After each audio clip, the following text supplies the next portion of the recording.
Hey, what is going on, everyone? In today's video, I want to cover a ton of tips for Once Human that I think a good amount of people, especially newer players, just don't know. We're going to be covering tips from all different parts of the game, from weapon tips to deviation tips, so I put timestamps down below if you would like to skip to a particular part of the video.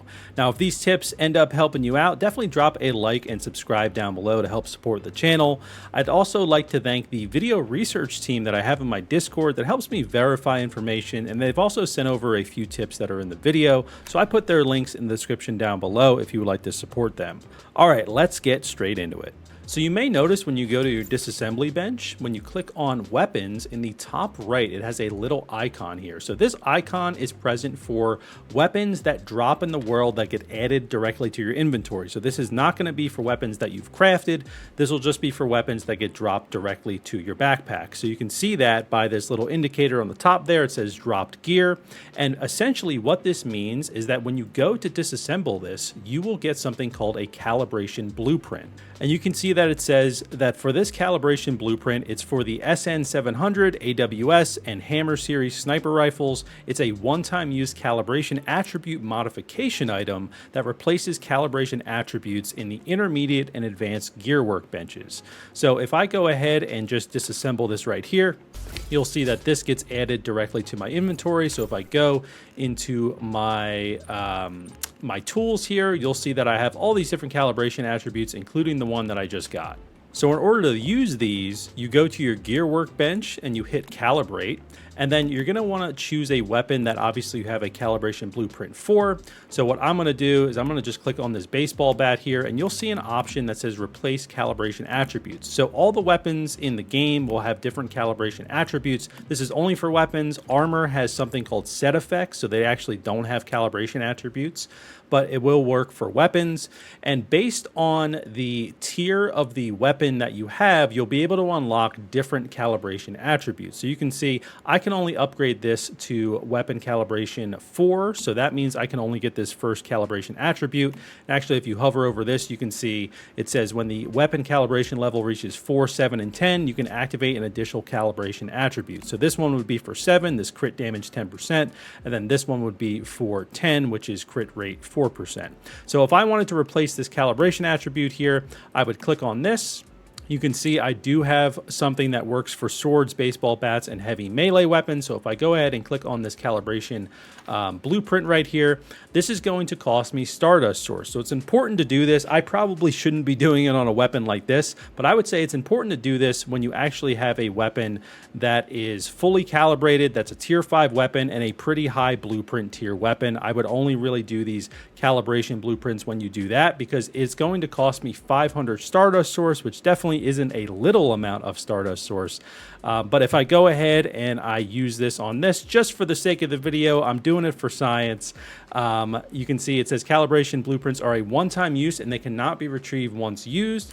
So if I go ahead and do that, it's going to give me another warning. Your current gear level is low. Even if you reach the max calibration level with this blueprint, not all calibration attributes will be effectively applied.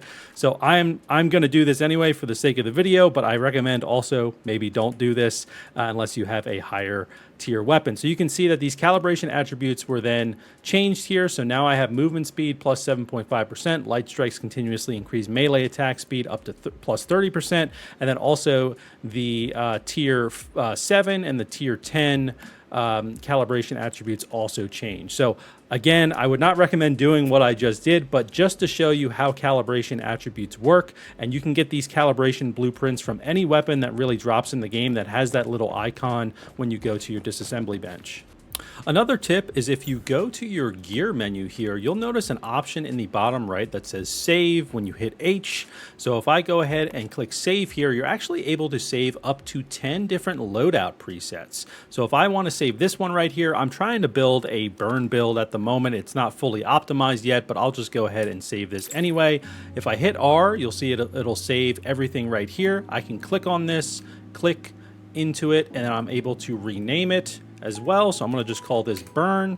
And then you can see over on the right everything that is saved right here. So it saves your weapons, your mods, and your armor as well as your cradle overrides, which is really great. So just a little tip there, if you do want to save certain builds, like I said, I just called this one burn. You could even save builds for things like gathering. So if I go to my armor blueprints here, you can see the raid set here has an effect of increasing gathering speed, increasing my max load. So there might be some great synergies there as well. So if you want to go on a gathering run or a mining run or anything like that, you can set certain loadouts so that you can just easily switch between them, and then you can go ahead and optimize your gameplay that way. Another good tip is if you go to your mods menu right here, you can see that all your mods have attribute effects, and you're actually able to enhance these attribute effects. The way that you enhance them is by using weapon and armor mod parts. So I know it says right here that you get these parts by disassembling armor and weapon mods, which is true, but you can also get them in weapon and armor crates out in the world. So if I hover over this one right here and I right click to enhance, you'll see that it says mod enhancement will upgrade one random attribute rarity that is within its mod rarity limits. So for example, this is a blue mod right here. So I'm actually not able to get something that is above a blue for these attributes here. So I'm going to be using these weapon mod parts because this is a weapon mod. You can see I can do one enhancement for this blue mod. So green and blue mods can do one enhancement, purple mods can do up to 4 enhancements, and then legendary mods can do up to 5 enhancements. So this is going to cost me 200 energy links as well as 12 weapon mod parts. So I'm going to just go ahead and hold to enhance, and then it's going to confirm it right there. And now I've just enhanced this. So that went from the normal rarity up to the green rarity. So now I have a higher percentage here, and I'm no longer able to enhance this mod, but now I have a better head damage reduction because of it. And just to show you, if I go to a purple mod right here, I can do this. It says 0 out of 4 times, and it's going to be using some armor mod parts because this one is an armor mod. And then if I head over here to a legendary mod, you can see that I can enhance this up to 5 times. And then of course, in order to disassemble mods, you head to disassembly bench, head over to the mod tab right here. And if I just went to disassemble a few of these, you'll see that I am going to be getting some weapon mod and armor mod parts from these mods. Another good tip is if you are in your gear tab here, you can just right click on any of the weapons that you have, head to the accessory tab, and rather than clicking into each accessory here and seeing what the options are, you actually have an option in the bottom right that says view all. So if you go ahead and click on that, you can actually see all of the accessories for that specific weapon in one view. And then you can even hover over the different accessories to see where to get them. So you can see for this one, for example, the integrated compensator, you have to explore the Riddle Spot Lonely Camera in Central Iron River. So you can kind of get a better idea of where those accessories are. You can also use a map online to find them. I know Map Genie is a really popular site for finding those accessories, and I believe it's been updated for the launch version of the game. I know there were some issues when it was the beta version, but I believe it has been updated. So just a little tip there in finding some accessories for your guns. A good deviation tip here is to make sure that you take a look at the different number of traits that each of your deviations has. So if I go into my menus right here and I head to the Deviations tab, you can see that it has these 3 little kind of eyeball icons next to deviation traits. So this one, for example, has 0, but if I go to this one has 1 out of 3. And then if I look at any of the others here, I'll see if I have any that have 2. I don't currently have any that have 2 in my inventory, but basically what this does is if I go over to my logging beaver right here, you can see this one has deviation traits 2 out of 3. So this is going to give you 2 different traits right here. And these are important because they can actually buff up your other deviations. So for example, this one right here, it says cheer up 3, max mood is plus 50%.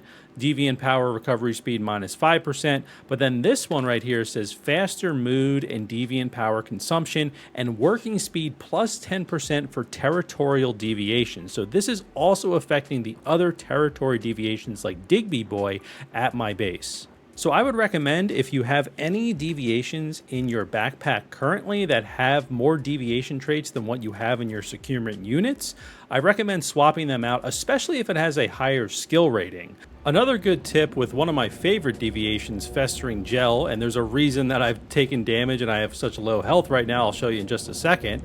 But obviously one of his perks right here is that when you build the fortification, allied players and yourself will recover 4% HP and 2% sanity every second. But what you can also do with him is you actually don't need to build the fortification to get those benefits. So if I just go ahead and choose Flawless Fortification here and just hold him next to me, it will still use the energy of the deviation in the bottom right, but I'm actually able to walk around with it and still give other players heals as well as myself. So I'm going to just hold him right here, and you'll see I'll start healing, and if I had any sanity buildup, that would have gone away as well. And then I'm able to actually just recall him back now that I have full health. So I didn't actually have to place him down to get that benefit. Another good tip is to actively recall the deviations that you're using. So I see a lot of new players, if they're using a combat deviation, like let's say the Xeno Purifier, they go ahead and they throw that samurai out there. He does what he has to do, but then the enemies, let's say they're all gone, but that Xeno Purifier might still have about 50% of its energy left. I'll see a lot of players that just let it run out, and then the deviation gets called back to the cradle to start that energy buildup again. So you can recall it back to your cradle. So if I build this fortification right here, you can see the energy buildup in the bottom right, it's going down. But if I go ahead and recall it back to the cradle, it will pick up right where I recalled it. So I'm able to use this deviation then as needed. So I see a lot of new players, just a little tip here, that don't recall their deviations back into their cradle. I recommend that you do, because you'll just be more efficient when you do that. Another cool tip is that if you hit U on your keyboard, you'll be brought to the team menu here, where they actually have a built-in looking for group system in the game. So there's kind of two different things that you can do. You can choose to join someone else's group and apply to their group, or you can go ahead and create your own team and then recruit people to that. So let's start with creating our own team here. You can see in the bottom right, there's an option to create team or invite to team, so you can obviously invite your friends to your team. You can also choose to hide it from the search, so if you don't want people applying to your group or trying to join your group, you can go ahead and do that. So I'm going to just click create team right here, and then you'll see in the top right that right now it says not applicable. So if I'm just doing general activities, maybe I don't want to recruit anything, I don't need to really set anything for that. You can just create a normal team. But if I was looking for people to do a specific activity, in the top right, I can click right here, and I can go ahead and recruit people of a certain level range. I can add a little bit of extra information there, and then I can even choose specific silos if I want to see if people will go ahead and join that. Now I can also have it automatically post the recruitment. So once I fill out all this information, it'll actually post it in the chat for the server, and then people can choose to apply to the team that way. And then you also have this option here where you're able to join other people. So you can go ahead and filter by specific tasks if you want to. So whether they're doing certain bosses or securement silos, or they're doing the raid that's right here, you can go ahead and filter by that. Everybody pretty much on my server here, it just has, target dungeon is NA, so they're just in a general group here. But you're also able to do this, and then you can go ahead and auto match as well. So if I were to, let's say, there were a bunch of people doing securement silo alpha here, I could just click auto match and it will try to put me in one of those groups. Another good tip is that if you are trying to share a specific location in the game, you can just go to your map, right click, and then you'll see that the coordinates are put down right there, and then you can just hit shift and left click, and it will actually share those coordinates in the chat for you. You can actually do this with anything in the game, any of these markers that are in the game. So let's say I wanted to go over to Evergreen Vineyard. I can just go ahead and left click and hold shift, and it will share those coordinates to the chat in the server. So that's just a really easy way. If you're trying to share a specific spot in the game, you can just go ahead and right click on the map to drop a little waypoint there, and then you can go ahead and share that with specific people. You can choose which chat you want to send it to. So maybe you don't want to send it to the whole world, maybe you want to send it to your team chat or warband chat or whatever that might be. And you're also able to drop more permanent icons on the map as well. So in my previous video, I talked about this little furniture farm spot there. So if you actually just middle click and place pin, you can see it's down in the bottom right there. You can choose a different icon here for your pin, and then you can rename it to whatever you would like. And then that will stay right on the map right there. Now, sometimes when you zoom out, these will disappear, so you'll have to make sure you're zoomed in a decent amount. But this is a way, if you want to mark a particular spot and you always want it to be there, you can go ahead and place a pin that way. Also, speaking of the map, you'll probably notice in the top right a little toggle here for vending machines. So if I toggle this on, this will show all vending machines in my current world. So I'm in world 6. And then in the bottom left, you see it says show all vending machines. If I toggle that on, it will show more vending machines in the other worlds. So for example, if I hover over these gray ones here, these are going to be vending machines that are in other worlds. So you can see this is in world 2. But if I hover over these yellow ones here, this is in the same world as me. And it gives you just a general overview of the things that they're selling. So you can see consumables here. If I hover over this, you can see it says material minerals. So you get a general idea of what people are selling. So it's really easy to see where these specific vending machines are, and you can go check them out. Another good little tip to know is you might notice in the world chat, sometimes people are typing in specific colors, especially if you're trying to buy or sell something. And the way that you can do that, it's pretty simple. So in your chat in the game, you're going to do hashtag or octothorpe #, whatever you want to call it, hashtag, and then in a capital letter, you do R for red. So if I go ahead and do R and then I just type hey, in this chat right here, you can see the text is now red. You can go ahead and do green, so I'll just keep saying hey. Include sensitive characters. Okay, so I won't go ahead and do hey, I'll do hello. There we are, that's green. For blue, I'll do hey. There we go. And then you can also do white, so that's normal. Basically, I'll say like, look here. Something like that.